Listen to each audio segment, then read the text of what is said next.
Hello everyone, আসসালামু আলাইকুম। আপনারা সবাই কেমন আছেন? আলহামদুলিল্লাহ, আল্লাহর রহমতে আমি ভালো আছি। তো আজকে দাওয়াত আছে। তো দাওয়াতটা হলো ভাইয়ের শ্বশুর বাড়িতে। তো কথা বলতে বলতে চলে আসলাম। অনেকের প্রশ্ন থাকতেই পারে, ভাইয়ের শ্বশুর বাড়ি কোথায়? ভাইয়ের শ্বশুর বাড়ি হলো দশগড়িয়া। আমরা এসে না বসতেই ওনারা আমাদেরকে নাস্তা দিয়ে দিল। নাস্তায় ছিল আপেল, কমলা আর পিঠা। তো নাস্তাটা সবাই খেয়ে নিয়েছে। তো এখন দুপুর হয়ে গেছে, খাবার দাবারের পালা।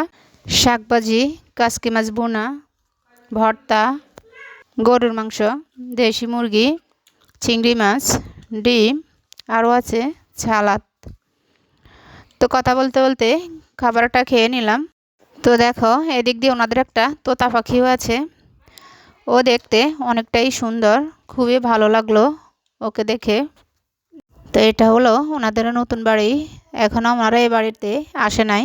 বাড়িটা আসলে অনেকটাই সুন্দর হয়েছে, মাশাল্লাহ বলতে ভুলবেন না কেউ। তো বাড়িটা ঘুরে দেখলাম, এখন আমরা চলে যাব বাড়িতে। তো ভিডিওটা আর বড় করব না, সবাই ভালো থাকবেন, সুস্থ থাকবেন। আল্লাহ হাফেজ।